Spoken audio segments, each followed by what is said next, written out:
In the summer of 2006, the Washington Nationals made the deal of a lifetime. They had spent the past few years in the wilderness, changing owners, cities, even their name. Now, though, things were finally looking up. See, the Nats had just obtained the most valuable prospect in the Dominican Republic, a player with the talent to change the fortunes of the entire franchise. He had all 5 tools: the bat of Miguel Tejada and the glove of Ozzie Smith, and he was only 16 years old. But there was something Washington didn't know. This prospect had a secret that would destroy multiple careers, ruin lives, and cause the FBI to get involved. This is the story of a lie, its consequences, and just how far people were willing to go to cover it up.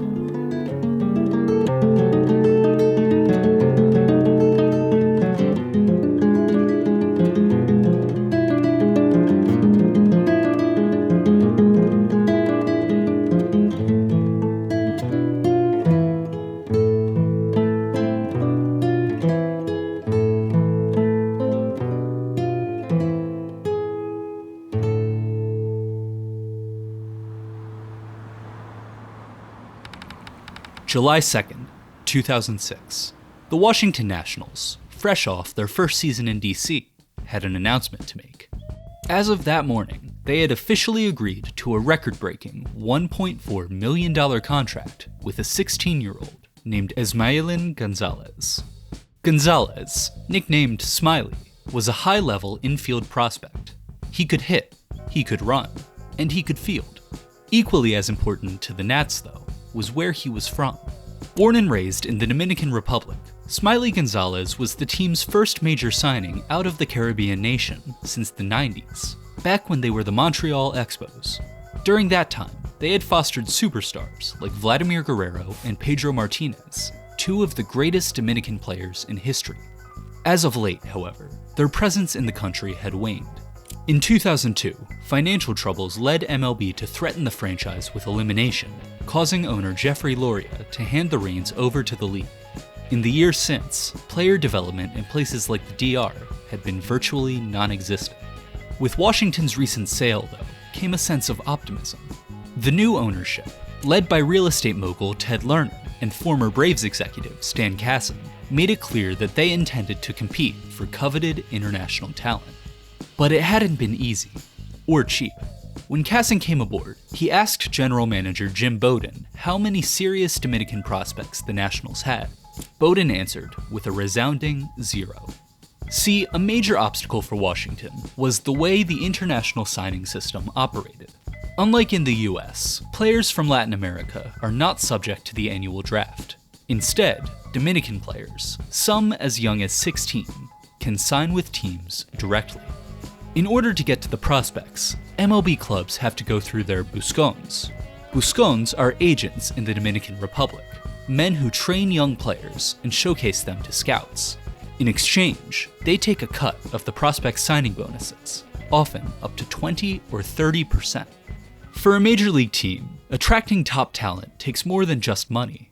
It takes connections, which was where Jose Rijo came in. Rijo was a pitcher in the 80s and 90s, and a hero in the DR. Born in the city of San Cristobal, he lived in poverty until the age of 15, when he was signed by the New York Yankees. His MLB career spanned 3 different decades, during which he was a Cy Young finalist, a World Series MVP, and got married to, and divorced from, Rosie Marichal, the daughter of Hall of Famer Juan Marichal. When he retired, Rijo returned to the Dominican Republic. It wasn't long, though, before MLB came knocking again, this time in the form of the Washington Nationals. The Nats hoped to use the former star's celebrity to gain an inside edge with Dominican players, and, more importantly, their buscones. Now, the Nationals' arrangement with Jose Rijo was somewhat unique. Unlike other clubs, who owned and operated their own facilities, Washington paid Rijo thousands of dollars a month to use his personal baseball academy. It was called Loma del Sueño, which translates roughly to Mountain of Dreams. The camp featured 7 fields, weight rooms, and a 5-story dorm building. Inside, a a fully stocked cafeteria, air conditioning, flat-screen TVs, and English classes for the players. Riho, for his part, spent close to $10 million of his own money building the academy. In return for letting them use it, the Nationals gave him $50,000 a month in rent. He was more than happy to oblige, working alongside team president Stan Casson and GM Jim Bowden to tap into the well of local talent. "Stan told me to get aggressive," he'd go on to say. "Don't do anything illegal, but get aggressive, and get us players." Their first big target was Ismaelin Gonzalez, a 16-year-old shortstop from the nearby city of Bani. Now, Gonzalez's story was a familiar one. He came from a city that has produced some of baseball's biggest stars. Jose Ramirez, Mario Soto, and Miguel Tejada are just a few who have called Bani home. Like those players, Gonzalez grew up in poverty. He was the son of a rice farmer and lived in a corrugated tin shack. It came as no surprise then that when he got the opportunity to sign with an MLB team, he jumped at the chance. Among the teams in pursuit of Gonzalez were the Texas Rangers, the Minnesota Twins, the Boston Red Sox, and the New York Yankees. Jose Rijo, who first met Gonzalez when he was 14, arranged for the teenager to fly to Washington in the summer of '06 to meet with Casson and Bowden. That July, they came to an agreement on a deal worth $1.4 million. It was the largest international signing bonus in franchise history. The Nationals announced the signing the next day. They hailed Ismaelin Gonzalez as a five-tool player and a bona fide star. He was called a can't-miss prospect, and compared to Miguel Tejada, Jim Bowden called Gonzalez a, quote, special talent, likening his fielding to Ozzie Smith. With this deal, Washington had cemented itself as a force to be reckoned with in the international market. Over the next few months, they would sign an additional 4 Dominican prospects. The Nationals' gamble had paid off, or so it seemed. Ismaelin Gonzalez made an immediate splash in the minors and was the MVP of the Gulf Coast League in 2008. He won the GCL batting title and finished top 3 in on-base percentage, runs, hits, and RBI. Then, just a few months later, all hell broke loose. On February 17th, 2009, Sports Illustrated published a story that would flip the baseball world on its head. According to multiple sources, Smiley Gonzalez, the Nationals' 19-year-old phenom, did not actually exist. His real name was Carlos Daniel Alvarez Lugo, and he wasn't born in 1989 like he had claimed, but in 1985. The Sports Illustrated article, written by reporter Melissa Segura, spread like wildfire. Within hours, the media had descended on Washington, D.C., demanding answers about the Nationals' fake prospect. Now, the details surrounding this case are few and far between. Most of those involved were reluctant to give specifics. But here's what we do know. Carlos Alvarez is from Bani. That much is true. Beyond that, however, things get complicated. As far as we know, the scheme was first thought up around 2002, when Alvarez was 17. It was his cousin, Wilton Martinez, who had the idea. The plan was as follows. Using the birth certificate of his 13-year-old relative, Alvarez would pose as Ismaelin Gonzalez. The rest of his family was in on it too, referring to him as Smiley. His parents even changed their names. Alvarez would later say that he confessed the truth to Jose Baez, the Nationals' Dominican Academy coordinator. Baez instructed the shortstop to, quote, remain calm and keep playing. Alvarez also said that other prospects had been forced to pay Baez a portion of their bonus, a clear violation of MLB rules. With the news that he was really 4 years older than he'd claimed, Alvarez became much less valuable as a prospect. As one scout put it, he put up great numbers, but you should be hitting that well if you're that much older than your competition. The day after the Sports Illustrated story dropped, the Washington Nationals held a press conference. Team president Stan Casson confirmed that Gonzalez's real name was, in fact, Carlos Alvarez, and that the Nats had been the victim of fraud. A few days later, Jose Rijo was let go by the Nationals. If anyone thought this would be the end of the fallout, however, they were sorely mistaken. See, the Smiley Gonzalez scandal was far from a one-off.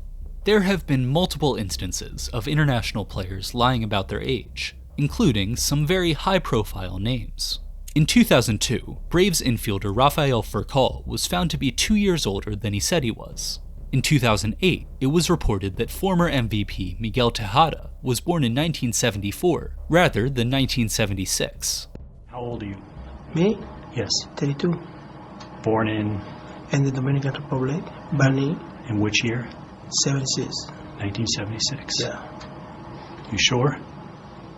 Why I had to lie?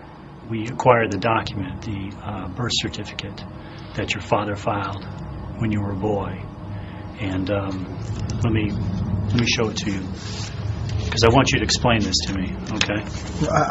Can you? What is that? This is a birth certificate. Your birth certificate, right? Who give you that? The Dominican government. Is that you? Probably. Is that an actual document? Is this your birth certificate? Hey, I'm not supposed to be here to talk about this.